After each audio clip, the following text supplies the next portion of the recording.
ಓಂ ಶಾಂತಿ. ನಾವೆಲ್ಲ ಆತ್ಮರು ಭ್ರೂ ಮಧ್ಯದಲ್ಲಿ ಸ್ಮೃತಿ ಸ್ವರೂಪರಾಗುತ್ತಾ ನಾವೆಲ್ಲ ಆತ್ಮರ ತಂದೆ ಪರಂಪಿತ ಶಿವಬಾಬರವರನ್ನ ಪರಮಧಾಮದಲ್ಲಿ ಧ್ಯಾನಿಸುತ್ತಾ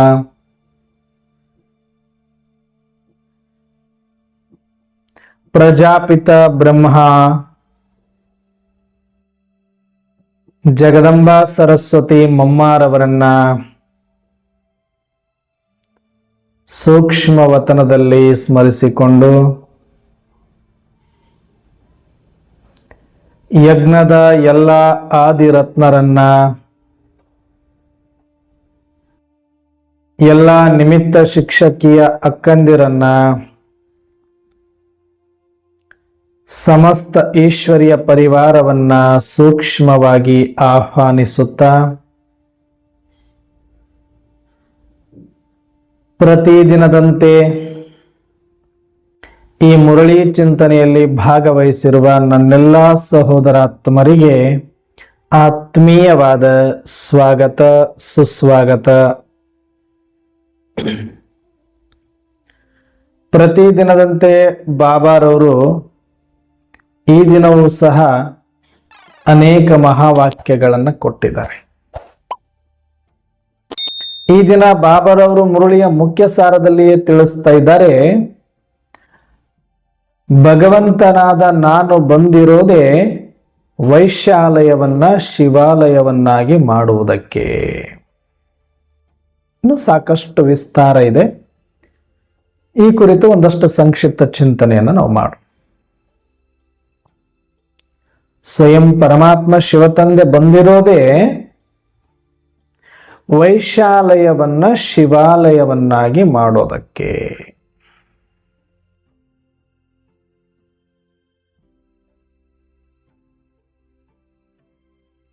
ವೈಶಾಲಯವನ್ನ ಶಿವಾಲಯವನ್ನಾಗಿ ಮಾಡೋದು ಅಂದ್ರೆ ಏನು?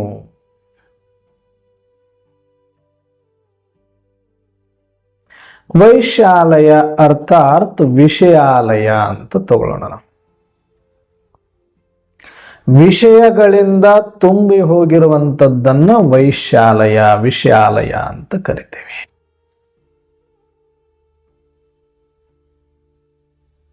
ಇನ್ನೊಂದು ಶಿವಾಲಯ, ಶಿವನಿಂದ ತುಂಬಿರುವಂಥದ್ದು. ಶಿವ ಅಂತಂದ್ರೆ ಶುಭಕಾರಿ, ಮಂಗಳಕಾರಿ, ಕಲ್ಯಾಣಕಾರಿ. ಶುಭದಿಂದ, ಮಂಗಳದಿಂದ, ಕಲ್ಯಾಣದಿಂದ ತುಂಬಿರುವಂಥದ್ದೇ ಶಿವಾಲಯ. ಮತ್ತೆ ಶಿವ ಅಂದ್ರೆ ಸಚ್ಚಿದಾನಂದ ತುಂಬಿರುವಂಥದ್ದೇ ಶಿವಾಲಯ. ಸದಾಶಿವ ಅಂತಂದ್ರೆ ಸದಾ ಕಾಲಕ್ಕಾಗಿ ತುಂಬಿರುವಂಥದ್ದಕ್ಕೆ ಸದಾಶಿವ ಶಿವಾಲಯ. ವೈಶಾಲಯವನ್ನ ಶಿವಾಲಯವನ್ನಾಗಿ ಮಾಡ್ಲಿಕ್ಕೆ ಬಂದಿದ್ದಾನೆ ಅಂದ್ರೆ, ಈ ಪ್ರಶ್ನೆ ಕೇಳಿದ್ರೆ ಏನ್ ಹಿಂಗಂದ್ರೆ ಅರ್ಥ ಅಂತ ನಿಮ್ಮ ಟೀಚರ್ಸ್ ನಿಮ್ಮನ್ನ ಕೇಳಿದ್ರೆ ಏನು ಉತ್ತರ ಕೊಡ್ತೀರಿ? ಏನು ಉತ್ತರ ಕೊಡ್ತೀರಿ? ನಿಮ್ಮನ್ನು ನೀವು ಪ್ರಶ್ನೆ ಮಾಡ್ಕೊಳ್ಳಿ, ನೀವೇ ಉತ್ತರ ಕೊಡಿ. ವೈಶಾಲಯವನ್ನ ಶಿವಾಲಯವನ್ನಾಗಿ ಮಾಡ್ಲಿಕ್ಕೆ ಪರಮಾತ್ಮ ಬಂದಿದ್ದಾರೆ ಅಂದ್ರೆ ನೀವೇನ್ ಹೇಳ್ತೀರಿ ಉತ್ತರ? ಹಂಗಂದ್ರೆ ಏನು definition? What is the definition? ಏನು ಅವ್ರು ಎಷ್ಟು ಸಿಂಪಲ್ ಆಗಿದೆ, ಇದನ್ನ ಹೇಳೋದೇನು ಕಷ್ಟ ನಾವು ಬಾಬನ್ ಮಕ್ಕಳಿಗೆ?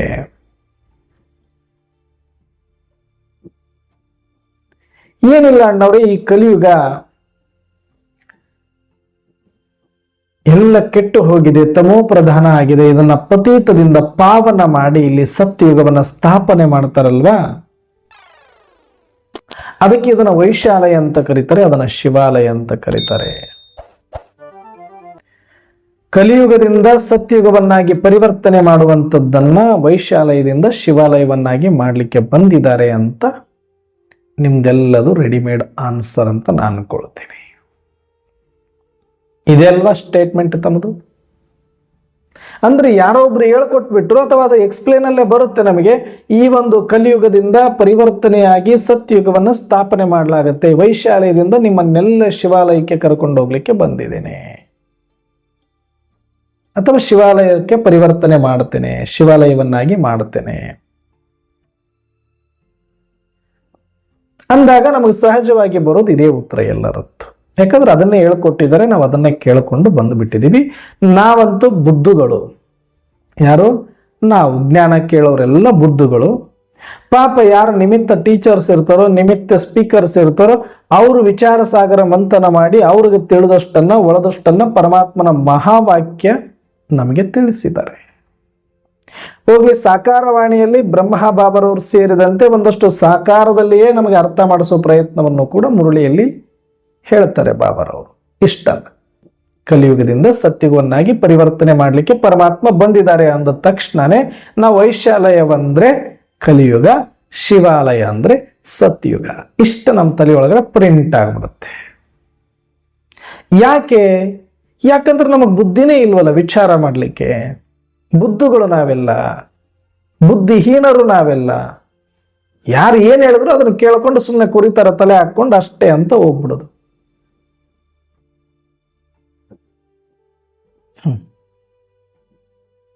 ಒಂದೊಂದು ಆತ್ಮರು ನಾವು ಎಷ್ಟು ಪವರ್ಫುಲ್ ಇದೀವಿ ಅನ್ನೋ ಒಂದು ಅಂದಾಜೆ ನಮಗಿಲ್ಲ. ಮಿನಿಮಮ್ ಅಂದಾಜು ಕೂಡ ಇಲ್ಲ ನಮಗೆ. ಪರಮಾತ್ಮನ ಸಂತಾನರಾದ ನಾವು ಮಿನಿಮಮ್ ಅಂದಾಜು ನಮಗಿಲ್ಲ. ಒಂದೊಂದು ಆತ್ಮನು ಎಷ್ಟು ಪವರ್ಫುಲ್. ಇವರು ಶ್ರೇಷ್ಠ, ಇವರು ಶ್ರೇಷ್ಠ, ಇವರು ಶ್ರೇಷ್ಠ ಅಂತ ಏನಾದರೂ ಅಂದ್ರೆ ಈ ಜ್ಞಾನಕ್ಕೆ ಬಂದ ಮೇಲೆ ಇದು ನೀವು ಮಾಡುವ ಆತ್ಮಘಾತ ಅಂತ ನಾನು ಭಾವಿಸ್ತೇನೆ.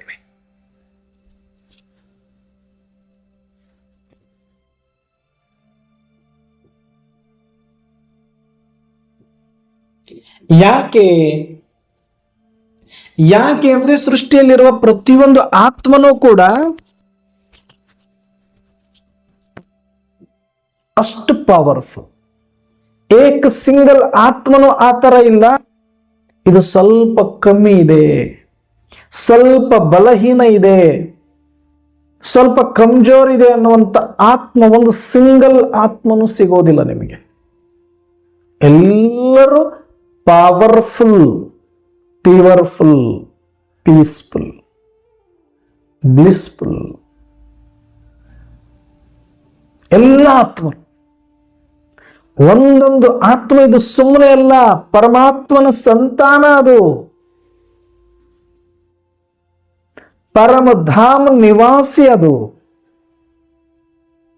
ಸಚ್ಚಿದಾನಂದ ಸ್ವರೂಪ. ಅದು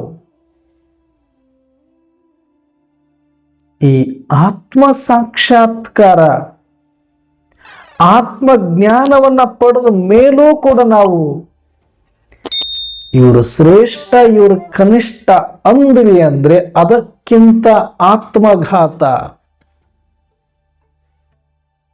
ಮತ್ಯಾವುದು ಇಲ್ಲ. ಒಂದು ಆತ್ಮನನ್ನ ಕಡಿಮೆ ಅಂತ ಗುರುತಿಸುವಂತ ಒಂದು ಪರಮ ಅಜ್ಞಾನ ಮತ್ಯಾವುದು ಜಗತ್ತಿನಲ್ಲಿ ಇಲ್ಲ. ಎಲ್ಲರೂ ಪರ್ಫೆಕ್ಟ್, ಎಲ್ಲರೂ ಎಕ್ಯುರೇಟ್.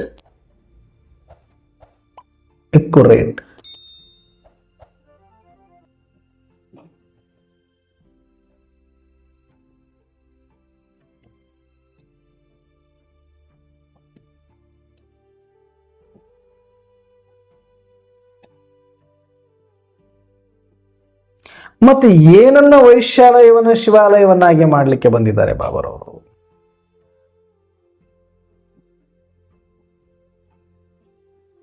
ಬಹಳ ಜನ ಅನ್ಕೊಂಡಿವಿ ನಾವು ಆತ್ಮರನ್ನ ಸರಿ ಮಾಡ್ಲಿಕ್ಕೆ ಬಂದಿದ್ದಾರೆ ಪರಮಾತ್ಮ. ನಾನು ಆತ್ಮನಿಗೆ ಹೇಳ್ತೀನಿ ಅಂತ ಬಾಬರವರು ಹೇಳ್ತಿದ್ದಾರೆ. ಅಂದ್ರೆ ಆತ್ಮನೇ ಕೆಟ್ಟೋಗಿದೆ, ಆತ್ಮನನ್ನೇ ಸರಿ ಮಾಡ್ತಾರೆ ಪರಮಾತ್ಮ ಅಂದ್ರೆ 100% ರಾಂಗ್. ಯಾವ ಒಂದು ಆತ್ಮ ಕೆಟ್ಟಿರೋದಿಲ್ಲ ಇಲ್ಲಿ. ಯಾವ ಒಂದು ಆತ್ಮನೂ ಕೂಡ ಕಮ್ಜೋರಿಲ್ಲ. ಇಲ್ಲಿ ಪರಿವರ್ತನೆ ಆಗಬೇಕಾಗಿರೋದು ಪಾತ್ರ ಅಷ್ಟೆ. ಯಾಕೆ ಅಂದ್ರೆ ಈ ಸೃಷ್ಟಿ ನಾಟಕದಲ್ಲಿ ನಾವೆಲ್ಲರೂ ಪಾತ್ರಧಾರಿಗಳೇ.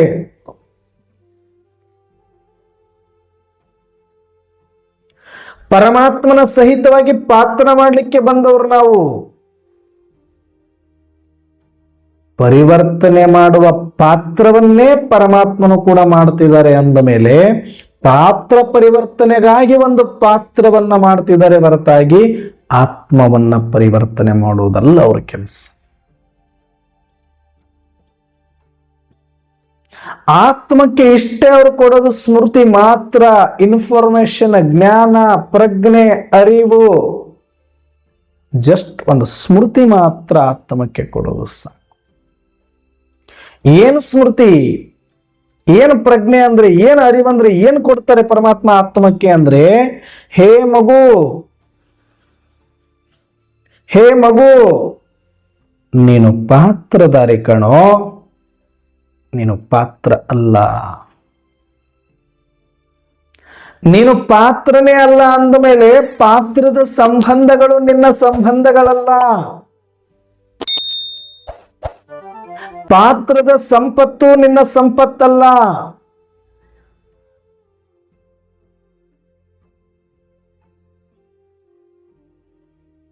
ಪಾತ್ರದ ಅಧಿಕಾರ ಅಂತಸ್ತುಗಳು ನಿನ್ನ ಅಧಿಕಾರ ಅಂತಸ್ತಲ್ಲ. ಪಾತ್ರದ ಬಲಹೀನತೆಗಳು ನಿನ್ನ ಬಲಹೀನತೆಗಳಲ್ಲ. ಪಾತ್ರದ ಮಾನ ಅಪಮಾನಗಳು ನಿನ್ನ ಮಾನ ಅಪಮಾನಗಳಲ್ಲ. ಮಗು, ಪಾತ್ರ ಮಾಡಲಿಕ್ಕೆ ಬಂದಿರುವ ಪಾತ್ರಧಾರಿ ನೀನು. ಆತ್ಮ ಬೇರೆ, ಈ ಸೃಷ್ಟಿ ನಾಟಕದ ಒಂದು ಪಾತ್ರ, ಇದು ರೋಲ್ ಬೇರೆ. ರೋಲ್ ಬೇರೆ, ರಿಯಲ್ ಬೇರೆ.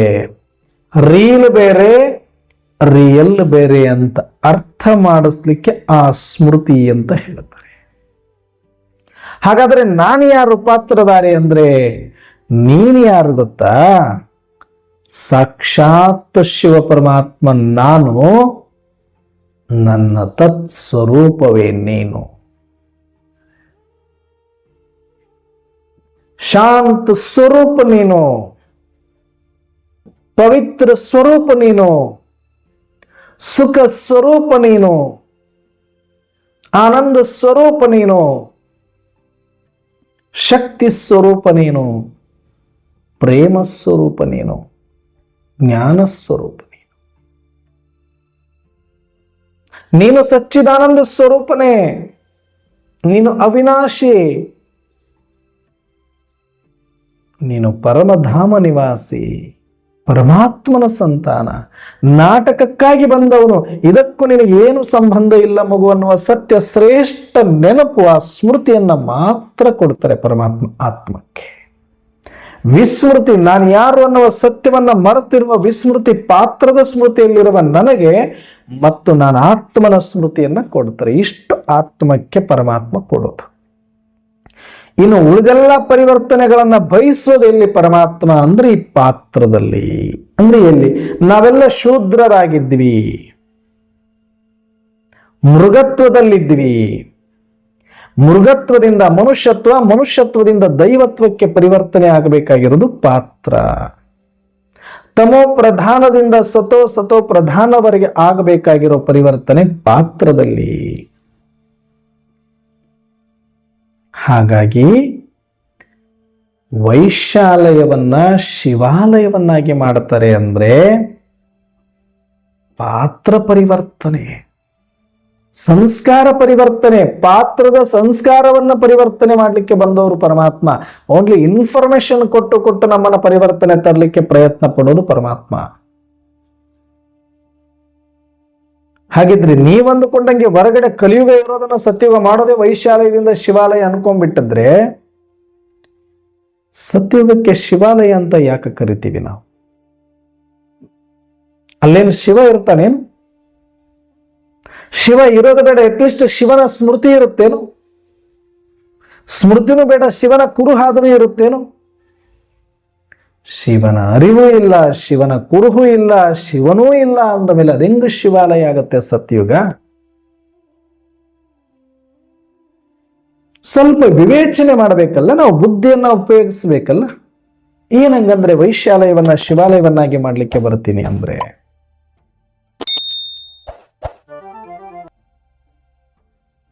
ಅಣ್ಣ ಬಸವಣ್ಣನವರೊಂದು ಮಾತು ಹೇಳ್ತಾರೆ, ನಾನೇನು ಮಾಡಲಿ ಬಡವನಯ್ಯ,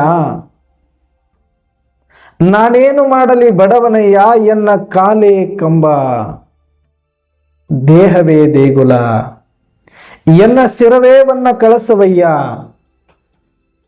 ಸ್ಥಾವರ ಕಳಿವುಂಟು ಜಂಗಮ ಕಳಿವಿಲ್ಲ, ಕೂಡಲ ಸಂಗಮ ದೇವ ಕೇಳಯ್ಯ ಅಂತ ಹೇಳಿ.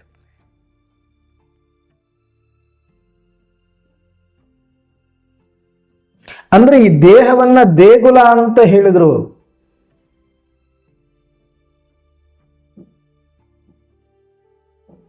ಒಳಗಿರುವ ಚೈತನ್ಯ ಆತ್ಮವೇ ಮೂರ್ತಿ, ಆದ್ರೆ ಹೊರಗಿನ ಮೂರ್ತಿ ಜಡ, ಅದು ಸ್ಥಾವರ ಮೂರ್ತಿ. ನಾನಾದ್ರೆ ಚೈತನ್ಯ ಮೂರ್ತಿ.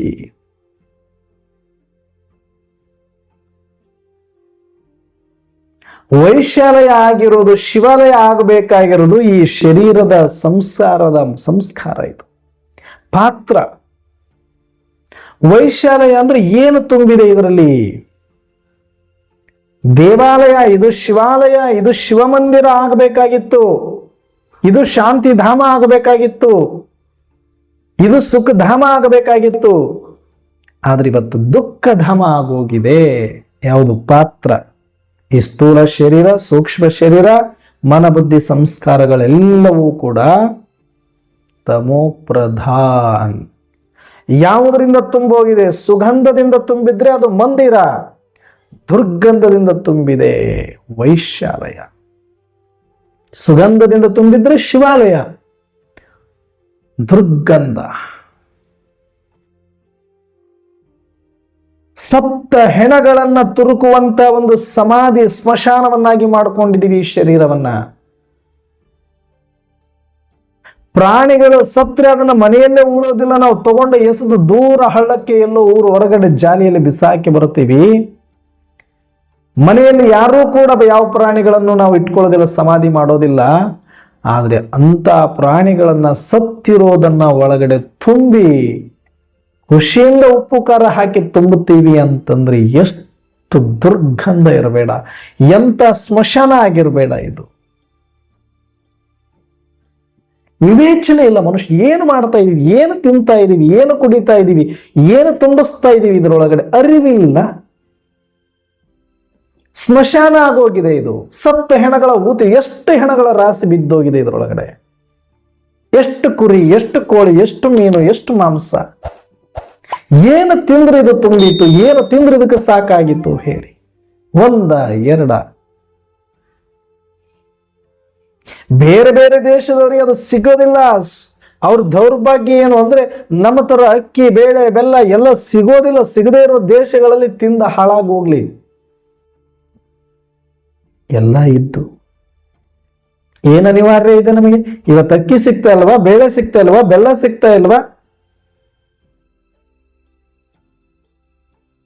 ದವಸ ಧಾನ್ಯಗಳಿಲ್ವಾ, ಕಾಳು ಕಡಿಗಳಿಲ್ವಾ, ಶಿಸ್ತಾಗಿ ಸೊಪ್ಪುಗಳಿಲ್ವಾ, ತರಕಾರಿಗಳಿಲ್ವಾ? ಅಚ್ಚುಕಟ್ಟಾಗಿ ಊಟ ಮಾಡ್ಬೋದು ಮನುಷ್ಯನಾಗಿ. ಪರಮಾತ್ಮನ ಸ್ಮರಣೆಯಲ್ಲಿ, ಪ್ರಕೃತಿಯ ಸ್ಮರಣೆಯಲ್ಲಿ, ಅನ್ನದಾತನ ಸ್ಮರಣೆಯಲ್ಲಿ ಎಷ್ಟು ಸುಖದಿಂದ ಸಾತ್ವಿಕವಾದ ಭೋಜನವನ್ನ ಕೊಡ್ಬೋದಲ್ಲ. ಇದಕ್ಕ ಸುಗಂಧ ಭರಿತ ಭೋಜನವನ್ನ ಕೊಡ್ಬೋದಲ್ಲ. ಯಾಕೆ ಸತ್ತಿರೋದೇ ಇಷ್ಟಪಡ್ತಾರೆ? ಯಾಕೆ ಕೊಡ್ತಿರೋದೇ ಇಷ್ಟಪಡ್ತಾರೆ? ಯಾಕೆ ದುರ್ಗಂಧ ಹೊಡೆಯೋದನ್ನೇ ಅದಕ್ಕೊಂದಷ್ಟು ಉಪ್ಪು ಖಾರ ಒಗ್ಗರಣೆ ಒಂದಷ್ಟು ಹಾಕಿಬಿಟ್ಟು ಅದರ ವಾಸನೆ ಬರಬಾರ್ದಂತ ಇದಕ್ಕೆ ತುಂಬುತ್ತಾರೋ ಗೊತ್ತಿಲ್ಲ. ಅಂದ್ರೆ ಹೆಣಗಳ ತಿಮ್ಮೋ ಜಾತಿ ನಾವು, ಹೆಣಗಳ ತಿಂದೋ ವಂಶದವ್ರು ನಾವು, ಬಕಾಸುರರು ನಾವು, ರಾಕ್ಷಸರು ನಾವು.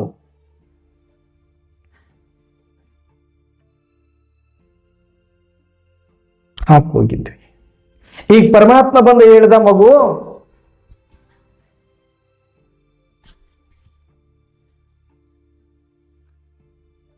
ಇದು ವೈಶ್ಯಾಲಯ ಮಾಡೋಗಿದೆಯಾ? ಸಮಾಧಿ ಮಾಡ್ಕೊಂಡಿದೀಯಾ, ಸ್ಮಶಾನ ಮಾಡ್ಕೊಂಡಿದೀಯಾ, ಇದ್ರೊಳಗಡೆ ಏನ್ ಹಾಕಬೇಕು ಏನ್ ಹಾಕಬಾರ್ದು ಅನ್ನುವಂತ ಒಂದು ವಿವೇಚನೆ ಇಟ್ಕೋ. ಒಂದಷ್ಟು ಸಾತ್ವಿಕ ಭೋಜನವನ್ನ ಸ್ವೀಕಾರ ಮಾಡಪ್ಪ. ಇದನ್ನೊಂದಷ್ಟು ಮಂದಿರ ಮಾಡ್ಕೋ, ಇದನ್ನು ಸ್ಮಶಾನ ಮಾಡಬೇಡ ಅಂತ ಇದನ್ನು ಪರಿವರ್ತನೆ ಮಾಡೋದೇ ವೈಶ್ಯಾಲಯದಿಂದ ಶಿವ. ತಿನ್ನೋದ್ರಲ್ಲಿ ಪರಿವರ್ತನೆ, ನೋಡೋದ್ರಲ್ಲಿ ಪರಿವರ್ತನೆ, ಕೇಳೋದ್ರಲ್ಲಿ ಪರಿವರ್ತನೆ, ಆಡೋದ್ರಲ್ಲಿ ಪರಿವರ್ತನೆ, ಮಾಡೋದ್ರಲ್ಲಿ ಪರಿವರ್ತನೆ.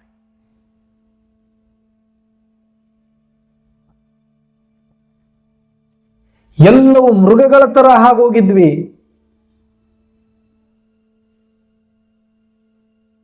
ಮೃಗದ ಅಂಶವೇ ನಾವಾಗಿದ್ವಿ, ವಂಶವೇ ನಾವಾಗಿದ್ವಿ. ಒಳಗಡೆ ಕಾಡನ್ನ ಮಾಡಿಕೊಂಡು ಕಾಡು ಮೃಗಗಳ ಸಾಕೊಂಡಿದೀವಿ. ಸರ್ಪ ಇದೆ, ಹುಲಿ ಇದೆ, ಚಿರತೆ ಇದೆ, ಹಂದಿ ಇದೆ, ಎಲ್ಲ ಪ್ರಾಣಿಗಳ ಜೂ ಆಗೋಗಿದೆ ಇದು. ಪಾಪ ಹೊರಗಿನ ಪ್ರಾಣಿಗಳನ್ನು ನೋಡ್ಲಿಕ್ಕಾದ್ರೂ ಅಷ್ಟು ಆಕರ್ಷಣೆ ಸುಂದರವಾಗಿರ್ತವೆ. ಮತ್ತು ಹೊರಗಿನ ಪ್ರಾಣಿಗಳು ಯಾವುದು ತಮ್ಮ ಧರ್ಮವನ್ನ ಬಿಟ್ಟಿಲ್ಲ. ಅವು ಹಸಿವಾದ್ರೆ ಮಾತ್ರ ಬೇಟೆ ಆಡ್ತವೆ, ಮೃಗಗಳಾಗಿದ್ದರೂ ಕೂಡ. ಮತ್ತು ತಮಗೆ ಯಾರಾದ್ರೂ ನೋವು ಕೊಟ್ರೆ ಮಾತ್ರ ಅಟ್ಯಾಕ್ ಮಾಡ್ತವೆ, ಇಲ್ಲ ಅಂದ್ರೆ ಇಲ್ಲ. ತಮ್ಮ ಧರ್ಮವನ್ನ ಪಾಲಿಸ್ತವೆ. ಸುಖ ಸುಮ್ಮನೆ ಗುಡ್ಡೆ ಹಾಕೊಳ್ಳೋದಿಲ್ಲ, ಸಾಯಿಸ್ಬಿಟ್ಟು ಹಸಿವಾಯ್ತಾ ಒಂದು ಬೇಟೆ ಆಡ್ಕೊಂಡು ತಿನ್ನುತ್ತೆ ಒಂದೊತ್ತಿಗೆ, ಅಷ್ಟೇ ಬಿಟ್ಟರೆ ಮತ್ತದು ಆಡೋದಿಲ್ಲ. ಆದರೆ ನಾವಾದರೆ ಇಷ್ಟು ಇನ್ನಷ್ಟು ಮತ್ತಷ್ಟು ಎಷ್ಟು ಸಾಕಂದಿದ್ದೇ ಇಲ್ಲ ಈ ಮನುಷ್ಯ. ಅದು ಬೇಕು, ಇದು ಬೇಕು, ಬೇಕು ಜಪ ಜಗತ್ತಿನಲ್ಲಿ ಸಾಕೆನಿಪುದೆಂದೋ ಮಂಕುತಿಮ್ಮ ಅಂತ ಕೇಳ್ತಾರೆ ಡಿ ವಿ ಜಿ. ಬೇಕು ಬೇಕು ಬೇಕು ಬೇಕು, ಅದು ಇದು ಮತ್ತೊಂದು ಮಗದೊಂದು, ಇದಾದ್ರೆ ಇನ್ನೊಂದಾದ್ರೆ ಮತ್ತೊಂದು, ಸಾಕು ಅಂತ ಹೇಳೋದೇ ಇಲ್ವಲ್ಲ. ಅದಕ್ಕೆ ಇದೆಲ್ಲವನ್ನ ಪರಿವರ್ತನೆ ಮಾಡಿಸ್ಲಿಕ್ಕೆ ಪರಮಾತ್ಮ ಒಳಗಡೆ ಇರುವ ವಿಕಾರಿ ರೂಪದ ಹೊಲಸು ತುಂಬಿಕೊಂಡಿದೀವಿ, ದುರ್ಗಂಧ ತುಂಬಿಕೊಂಡಿದೀವಿ, ಕಸ ತುಂಬಿಕೊಂಡಿದೀವಿ, ತಿಪ್ಪೆ ಮಾಡಿಕೊಂಡಿದೀವಿ, ದುರ್ಗಂಧ ದುರ್ನಾತ ಹೊಡಿತಾ ಇದೆ ಒಳಗಡೆ. ಅಷ್ಟು ಕೇಳಬಾರದನ್ನ ಕೇಳಿದೀವಿ, ನೋಡಬಾರದನ್ನ ನೋಡಿದೀವಿ, ತಿನ್ನಬಾರದನ್ನ ತಿಂದಿದೀವಿ, ಕುಡಿಬಾರದನ್ನ ಕುಡಿದೀವಿ, ಮಾಡಬಾರದನ್ನ ಮಾಡಿದೀವಿ ಅಂತ ವೈಶಾಲಯ ಆಗೋಗಿರುವಂತ ಈ ಒಂದು ದೇಹವನ್ನ ಮತ್ತು ಪಾತ್ರದ ಸಂಸ್ಕಾರವನ್ನ ಪರಿವರ್ತನೆ ಮಾಡಿ ಶಿವಾಲಯ ಅಂತಂದ್ರೆ ಇದು ಒಂದು ಮಂದಿರದ ಹಾಗೆ ಇರಬೇಕು. ಎಲ್ಲವನ್ನ ಸ್ವಚ್ಛ ಮಾಡಿ ಯೋಗ ಅಗ್ನಿಯ ಮೂಲಕ ಎಲ್ಲವನ್ನ ಸುಟ್ಟು ಭಸ್ಮ ಮಾಡಿ, ಹೇಗೆ ಒಂದು ಕಾಡಿನಲ್ಲಿ ಮುಳ್ಳು ಕಂಟೆಗಳು ಬೆಳೆದು ನಿಂತಾಗ ಅಗ್ನಿ ಸ್ಪರ್ಶ ಮಾಡೋ ಮುಖಾಂತರ ಎಲ್ಲವನ್ನ ಸ್ವಚ್ಛ ಮಾಡಿ ಖಾಲಿ ಮಾಡುತ್ತೇವೆಯೋ, ಆ ಬೆಂಕಿಗೆ ಅಂಟಿ ಹೆಂಗೆ ಕ್ರೂರ ಮುಖಗಳು ದೂರ ದೂರ ಓಡಿ ಹೋಗ್ತವೆಯೋ, ಹಾಗೆ ರಾಜಯೋಗದ ಮುಖಾಂತರ ಆ ಯೋಗ ಅಗ್ನಿಯಲ್ಲಿ ಇಲ್ಲಿಯ ತನಕ ನಮಗರಿವಿಲ್ಲದಂತೆ ಬಂದು ಕುಳಿತುಕೊಂಡಿರುವಂತಹ ಎಲ್ಲ ಕ್ರೂರ ಮೃಗಗಳು ಕೂಡ ಈ ಯೋಗಾಗ್ನಿಯ ಬಿಸಿಯನ್ನು ತಾಳದೆ ಹೊರಟು ಹೋಗಿ ಒಳಗಿರುವ ವಿಕಾರಗಳೆನ್ನುವ ಮೃಗಗಳಾಗಿರ್ಬೋದು, ಬಲಹೀನತೆಗಳೆನ್ನುವಂತಹ ಮುಳ್ಳು ಕಂಟೆಗಳಾಗಿರ್ಬೋದು, ಅದೆಲ್ಲವೂ ಸುಟ್ಟು ಸ್ವಚ್ಛವಾಗಿದೆ. ಪರಮಾತ್ಮನ ನೆನಪೆನ್ನುವಂತಹ ಒಂದಷ್ಟು ಗಂಗಾ ಜಲವನ್ನು ಸಿಂಪಡಿಸಿ, ಆತ್ಮ ಜ್ಯೋತಿಯನ್ನು ಒಂದಷ್ಟು ಬೆಳಗಿಸಿ, ಧಾರಣೆಗಳೆನ್ನುವ ಅಗರಬತ್ತಿಯನ್ನು ಹಚ್ಚಿ, ಶ್ರೀಮತ ಎನ್ನುವ ಕರ್ಪೂರವನ್ನು ಬೆಳಗಿಸಿ,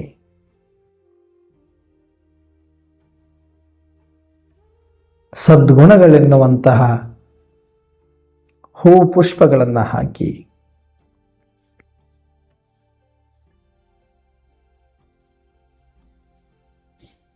ಆಗ ಇದು ಶಿವಾಲಯ ಆಗದೆ ಉಳಿಲಿಕ್ಕೆ ಹೇಗೆ ಸಾಧ್ಯ?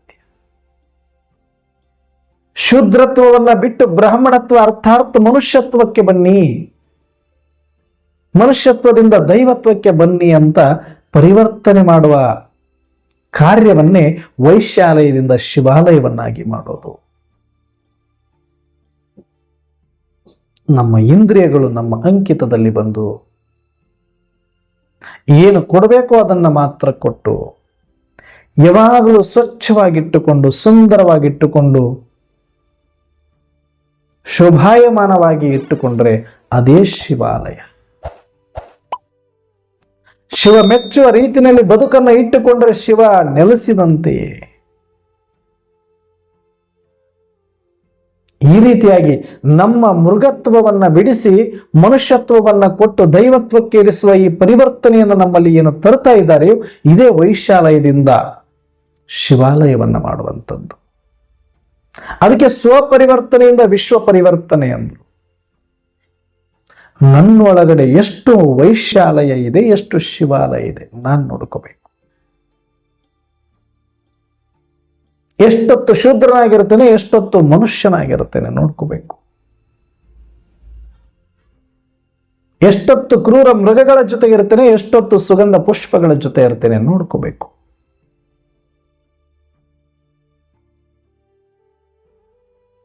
ಎಷ್ಟು ಸಾತ್ವಿಕದಲ್ಲಿರ್ತೇನೆ, ಎಷ್ಟು ತಮೋ ಪ್ರಧಾನದಲ್ಲಿರ್ತೇನೆ ನೋಡ್ಕೋಬೇಕು.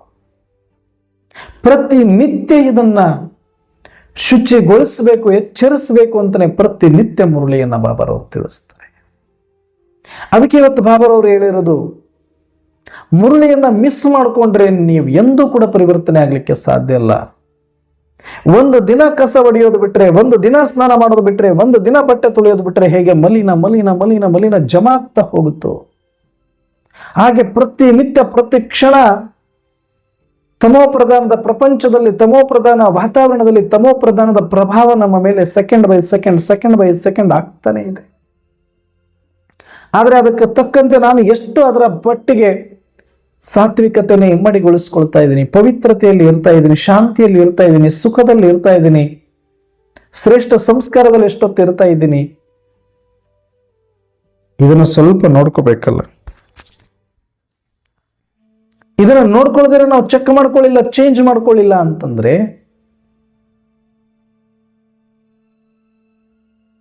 ವೈಶಾಲಯ. ಸುಮ್ಮನೆ ಹೊರಗಡೆ ಪೋಷಾಕನ್ನ ಹಾಕಿಬಿಟ್ಟು ಶಿವಾಲಯದ ವೇಷಧಾರಿಗಳಾಗೋದು ಸುಲಭ, ಅದರ ಒಳಗಡೆ ಶಿವಾಲಯವನ್ನೇ ನಿರ್ಮಾಣ ಮಾಡಿಕೊಳ್ಳೋದು ಕಷ್ಟ. ಮನುಷ್ಯರಾಗಿ ವೇಷ ಧರಿಸುವುದು ತುಂಬಾ ಸುಲಭ, ಆದರೆ ಮನುಷ್ಯತ್ವವನ್ನು ಒಳಗಡೆ ಉಳಿಸಿಕೊಳ್ಳೋದು ತುಂಬಾ ಕಷ್ಟ. ಆ ಮನುಷ್ಯತ್ವವನ್ನ ಪರಿವರ್ತನೆ ಮಾಡಲಿಕ್ಕೆ ಬಂದಿದ್ದಾರೆ, ಮೃಗತ್ವವನ್ನ ಪರಿವರ್ತನೆ ಮಾಡಲಿಕ್ಕೆ ಬಂದಿದ್ದಾರೆ.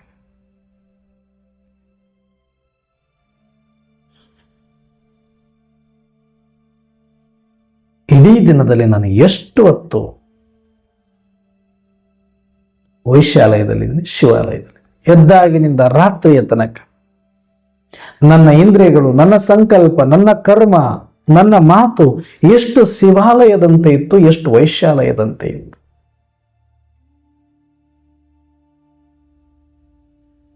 ಎಷ್ಟೊತ್ತು ಶಿವನ ಸವಾಸ ಮಾಡಿತ್ತು, ಎಷ್ಟೊತ್ತು ಶವದ ಸವಾಸ ಮಾಡಿತ್ತು. ಶವ ಅಂದ್ರೇನು? ಸತ್ತು ಹೋಗಿರೋದು, ಕೆಟ್ಟು ಹೋಗಿರೋದು, ಕೊಳತು ಹೋಗಿರೋದು, ಹಾಳಾಗಿರೋ ಸಂಸ್ಕಾರ.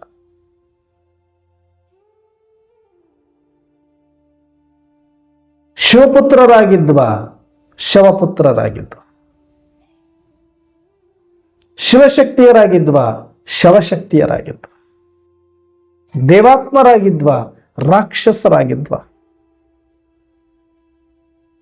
ಇದನ್ನು ಚೆಕ್ ಮಾಡಿಸಿ ಚೇಂಜ್ ಮಾಡಿ ಪ್ರತಿನಿತ್ಯ ನಮ್ಮನ್ನ ಕ್ಲೀನ್ ಮಾಡ್ಲಿಕ್ಕೆ ಅಂತಾನೆ ಪ್ರತಿ ದಿನ ಮುರಳಿಯನ್ನ ನುಡಿಸ್ತಾ ಇರೋದು.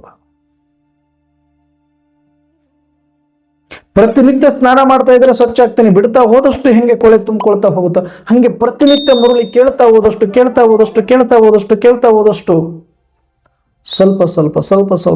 ಸ್ವಲ್ಪ ಸ್ವಚ್ಛ ಆಗ್ತಾವ.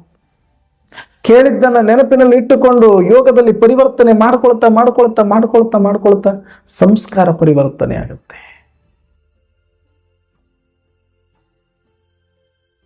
ಭಾವನೆಗಳು ಪರಿವರ್ತನೆ ಆಗುತ್ತೆ, ಸಂಕಲ್ಪಗಳು ಪರಿವರ್ತನೆ ಆಗುತ್ತೆ, ಮಾತು ಪರಿವರ್ತನೆ ಆಗುತ್ತೆ, ವ್ಯವಹಾರ ಪರಿವರ್ತನೆ ಆಗುತ್ತೆ, ಆಹಾರ ಪರಿವರ್ತನೆ ಆಗುತ್ತೆ, ವಿಹಾರವು ಪರಿವರ್ತನೆ ಆಗುತ್ತೆ. ಯಾವಾಗ ಇದೆಲ್ಲವೂ ಪರಿವರ್ತನೆ ಆದಾಗ ವೃತ್ತಿ ಪರಿವರ್ತನೆ, ವೃತ್ತಿಯಿಂದ ವೃತ್ತಿಯನ್ನು ಪರಿವರ್ತನೆ ಮಾಡುವಂತಹ ಸಿದ್ಧಿ ಸ್ವರೂಪ ಭವ ಅನ್ನುವಂಥ ವರದಾನ ಕೊಟ್ಟಿದ್ದಾರೆ. ಏನು ಬ್ರಾಹ್ಮಣಾತ್ಮರು ಬ್ರಹ್ಮಕುಮಾರರಾದ್ರೆ ವಿಶ್ವ ಸೇವಾದಾರಿಗಳು ಅಂದ್ರೆ ಹೇಗಾಗ್ತಾರೆ ಅಂದ್ರೆ, ಯಾರ ವೃತ್ತಿ ಶ್ರೇಷ್ಠ ಇದೆಯೋ ಆತನೇ ಜಗತ್ತಿನ ನಿಜವಾದ ಸೇವಾದಾರಿ, ನಿಜವಾದ ವಿಶ್ವ ಪರಿವರ್ತಕ. ಯಾರ ವೃತ್ತಿ ನಿರ್ಮಲವಾಗಿದೆಯೋ, ನಿಷ್ಕಪಟವಾಗಿದೆಯೋ, ನಿಶ್ಚಿಂತವಾಗಿದೆಯೋ, ನಿರ್ಭಯವಾಗಿದೆಯೋ, ನಿಜಾನಂದದಲ್ಲಿದೆಯೋ, ಸಾತ್ವಿಕದಲ್ಲಿದೆಯೋ, ಸತ್ಯದಲ್ಲಿದೆಯೋ, ಆತನಿಂದಲೇ ಈ ವಾತಾವರಣಕ್ಕೆ ಸಾತ್ವಿಕತೆ ಸಿಗುತ್ತೆ. ಈ ಪ್ರಕೃತಿಗೆ ಒಂದಷ್ಟು ಹೊಸ ಜೀವ ಬರುತ್ತೆ, ಉಸಿರು ಸಿಗುತ್ತೆ.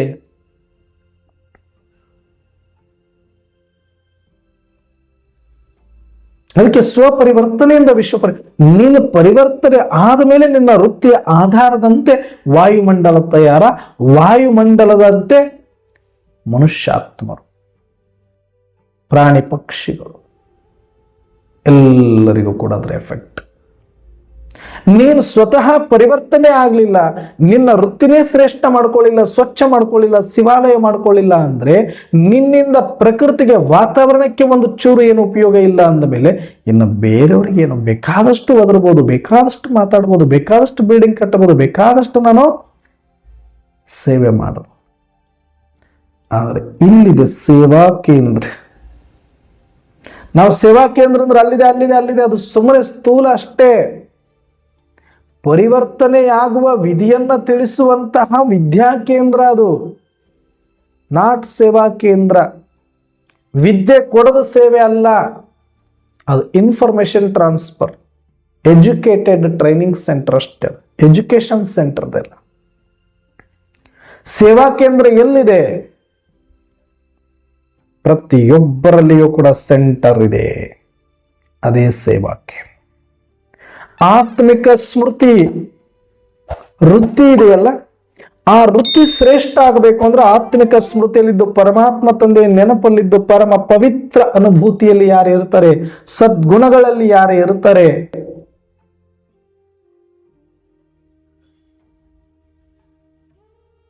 ಅವರು ಸೇವಾ ಕೇಂದ್ರದಲ್ಲಿ ಇರುವವರು, ಅವರು ಸೆಂಟರ್ ಅಲ್ಲಿ ಇರುವವರು. ಉಳಿದದ್ದೆಲ್ಲ ಏನು? ಉಳಿದದ್ದೆಲ್ಲ education training centres, education university ಅಷ್ಟೇ. ಎಜುಕೇಟೆಡ್ ಮಾಡುತ್ತೆ ಅಷ್ಟೇ, ಅಲ್ಲಿ ಇನ್ನೇನು ಸಿಗೋದಿಲ್ಲ. ಆದ್ರೆ ಅಲ್ಲಿನೂ ಕೂಡ ಎಜುಕೇಶನ್ ಜೊತೆಗೆ ಶ್ರೇಷ್ಠ ವೃತ್ತಿಯಿಂದ ವಾಯುಮಂಡಲ ತಯಾರಾಗ್ತಿತ್ತು ಅಂದ್ರೆ ಅದು ಸೇವಾ ಕೇಂದ್ರ. ಅದು ಇಲ್ಲಿದೆ, ಇಲ್ಲಿಂದನೇ ಮಾಡ್ಬೇಕು. ಯಾರು ಮಾಡಿದ್ರು? ಹೊರಗಿಂದ ಮಾಡಕ್ ಬರುದಲ್ಲ. ಹೊರಗಡೆ 4 ಗೋಡೆ ಮಧ್ಯೆ ಇದ್ದುಕೊಂಡು ಇದು ಸೆಂಟರ್ ಅಂತ ಬೋರ್ಡ್ ಹಾಕಿದ ತಕ್ಷಣನೇ ಅಲ್ಲಿನೇ ಸೇವೆ ಆಗುತ್ತೆ ಅಂತ ಅಲ್ಲ, ಆ ಸ್ಥಾನ ಸೇವೆ ಮಾಡುತ್ತೆ ಅಂತ ಅಲ್ಲ. ಇಲ್ಲಿಂದ ಎಷ್ಟು ಅಲ್ಲಿ ಹೋಗಿರುತ್ತೋ ಅದರ ಆಧಾರದ ಮೇಲೆ ಅದು ಸೇವೆ ಮಾಡುತ್ತೆ ಅಷ್ಟೆ. ಮಧುಬನದಲ್ಲಿ ವೈಬ್ರೇಷನ್ ತುಂಬಿದೆ, ಮಧುಬನದಲ್ಲಿ ಸಾಕಷ್ಟು ಪರಿವರ್ತನೆ ಆಗುತ್ತೆ. ಮಧುಬನದಲ್ಲಿ ಆ ಶಕ್ತಿ ಇಲ್ಲ. ಮಧುಬನ ಸೇವಾ ಕೇಂದ್ರ ಅಲ್ಲ, ಭ್ರೂ ಮಧ್ಯ ಸೇವಾ ಕೇಂದ್ರ. ಈ ಭ್ರೂ ಮಧ್ಯದ ಸೇವಾ ಕೇಂದ್ರ, ಈ ಸೆಂಟರ್ ಇಂದ ಸಾಕಷ್ಟು ಆದಿರತ್ನರು,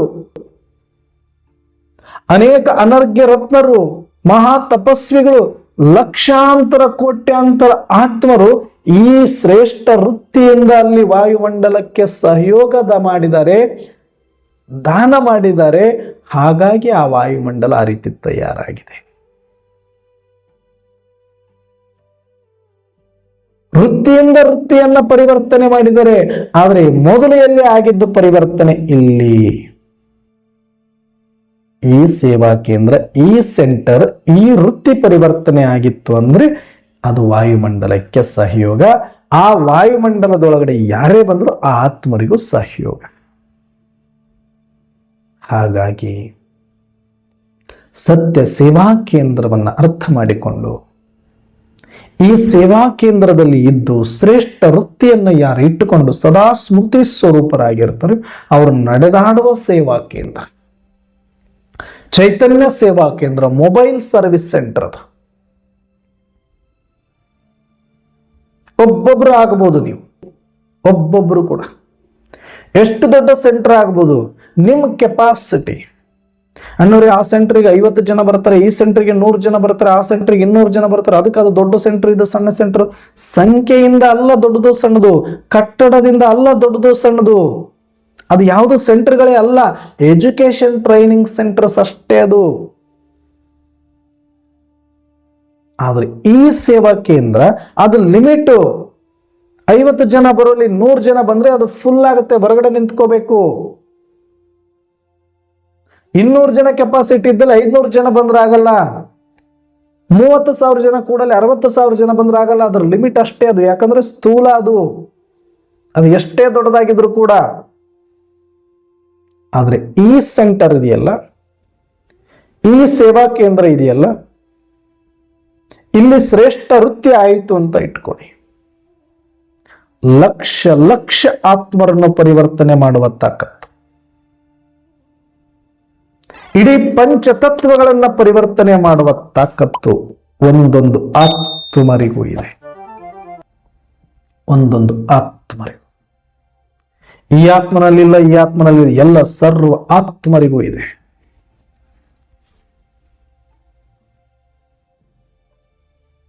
ಹಾಗಾಗಿ ಈ ಸತ್ಯವನ್ನು ಅರ್ಥ ಮಾಡಿಕೊಂಡು ಶ್ರೇಷ್ಠ ವೃತ್ತಿಯನ್ನು ಇಟ್ಟುಕೊಳ್ಳದೆ ಪುರುಷಾರ್ಥ. ಎಲ್ಲಾ ಜ್ಞಾನದ ಸಾರ, ಇಡೀ ಬ್ರಹ್ಮಕುಮಾರಿಸ್ ಯೂನಿವರ್ಸಿಟಿಯ ಸಾರ, ಪ್ರಜಾಪಿತ ಬ್ರಹ್ಮನ ಮೂಲಕ ಪರಮಾತ್ಮ ಕೊಟ್ಟಿರುವ ಎಲ್ಲಾ ಜ್ಞಾನ ಮುರಳಿಯ ಸಾರ ಏನು ಅಂದ್ರೆ ಶ್ರೇಷ್ಠ ವೃತ್ತಿ.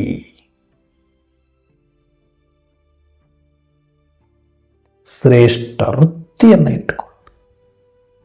ಇದಕ್ಕಾಗಿಯೇ ಜ್ಞಾನ, ಅದಕ್ಕಾಗಿಯೇ ಯೋಗ, ಅದಕ್ಕಾಗಿಯೇ ಧಾರಣೆಗಳು. ಇವೆಲ್ಲವೂ ಆದಾಗ ಏನು ಶ್ರೇಷ್ಠ ವೃತ್ತಿ ಆಗುತ್ತೋ ಅಲ್ಲಿ ಸೇವೆ ಸ್ಟಾರ್ಟ್. ಇದು ರಿಯಲ್ ಸೇವೆ. ಇದು ಎಲ್ಲವೂ ಕೂಡ ಸಹಯೋಗ. ನನಗೆ ಪರಮಾತ್ಮ ಜ್ಞಾನ ಯಾರದೋ ಮುಖಾಂತರ ಕೊಟ್ಟರು, ನನಗೆ ಅವರಿಂದ ಸಹಯೋಗ ಸಿಕ್ತು ಪರಿವರ್ತನೆ ಆಗ್ಲಿಕ್ಕೆ. ಪರಿವರ್ತನೆ ಅವರು ಮಾಡಲಿಲ್ಲ, ನನಗೆ ಪರಿವರ್ತನೆಯಾಗುವ ಜ್ಞಾನ ಏನು ಪರಮಾತ್ಮ ಪ್ರಜಾಪಿತ ಬ್ರಹ್ಮನ ಮುಖಾಂತರ ಕೊಟ್ಟಿದ್ರು ಅದನ್ನ ಒಂದು ನನಗೆ ತಲುಪಿಸ್ಲಿಕ್ಕೆ ಸಹಯೋಗಿಗಳಾದ್ರಷ್ಟೇ ಇವರು. ಹಾಗೆ ಇವತ್ತು ನಾವು ಸೇವಾ ಕೇಂದ್ರದಲ್ಲಿ ಏನೆಲ್ಲ ಕಾರ್ಯ ಮಾಡಿದರೂ ಕೂಡ ಅದು ಸೇವೆ ಅಂತ ನಾವು ಅಪಾರ್ಥ ಮಾಡ್ಕೊಳ್ತಾ ಇದೀವಿ. ಅದು ಸೇವೆ ಅಲ್ಲ, ಅದು ಸಹಯೋಗ.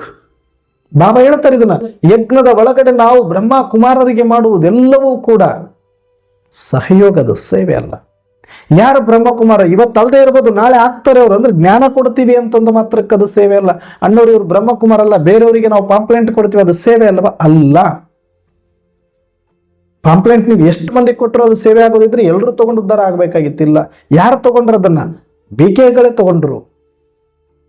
ಯಾರು ಈ ಧರ್ಮದಲ್ಲಿ ಇದ್ರು ಅವರೇ ತಗೊಂಡ್ರು. ಅಂದ್ರೆ ಅದು ಏನಾಯ್ತು? ಸಹಯೋಗನೇ ಆಯ್ತು, ಸೇವೆ ಅಲ್ಲ. ನಾವು ಮುರಳಿ ಕ್ಲಾಸ್ ಮಾಡೋದಿರ್ಬೋದು, ಪಾಂಪ್ಲೆಂಟ್ ಹಂಚೋದಿರ್ಬೋದು, ಶಿವರಾತ್ರಿ ನವರಾತ್ರಿ ಮಾಡೋದಿರ್ಬೋದು, ಬ್ರಹ್ಮ ಭೋಜನ ಇನ್ನೊಂದು ಮತ್ತೊಂದು ಮಾಡೋದು, ಏನೆಲ್ಲ ಇದೆಯೋ ಯಜ್ಞದೊಳಗಡೆ ನಡೆಯುವಂತ ಎಲ್ಲ ಸ್ಥೂಲ ಕಾರ್ಯ ವಾಚಾ ಕಾರ್ಯಗಳೆಲ್ಲವೂ ಸಹಯೋಗವೇ ಹೊರತಾಗಿ ಅದು ಸೇವೆ ಅಲ್ಲ. ನಾವು ತಪ್ಪು ಕಲ್ಪನೆಯಲ್ಲಿದ್ದೀವಿ. ಸೇವೆ ಅಂದ್ರೆ ನಮಗಿನ್ನು ಯಥಾರ್ಥ ಗೊತ್ತಿಲ್ಲದೆ ಇರೋದ್ರಿಂದ ಎಲ್ಲದಕ್ಕೂ ಸೇವಾಧಾರಿ ಅಂತ ಹೇಳ್ಬಿಡ್ತೇವೆ. ಯಾವಾಗ ಸೇವೆ ಆಗುತ್ತೆ? ಇನ್ಫಾರ್ಮೇಶನ್ ಕೊಡ್ತಾ ಇದೀವಿ ಅಷ್ಟೇ, ನಾವು ಯಾರನ್ನೂ ಇನ್ನೂ ತಯಾರು ಮಾಡಿಲ್ಲ. ಇನ್ಫಾರ್ಮೇಶನ್ ತಗೊಂಡಿರುವ ಆತ್ಮ self realisation, self revision, self realisation ಆದ ಮೇಲೆ ಆತ ತನ್ನಲ್ಲಿ ತಾನು ಪರಿವರ್ತನೆ ಮಾಡಿಕೊಳ್ತಾನೆ. ತನ್ನ ವೃತ್ತಿಯನ್ನು ಶ್ರೇಷ್ಠ ಮಾಡಿಕೊಳ್ಳುವ ಒಂದು ಪುರುಷಾರ್ಥವನ್ನು ಮಾಡ್ತಾನೆ. ಅದಕ್ಕಾಗಿ 4 ವಿಷಯಗಳು: ಜ್ಞಾನ, ಯೋಗ, ಧಾರಣ.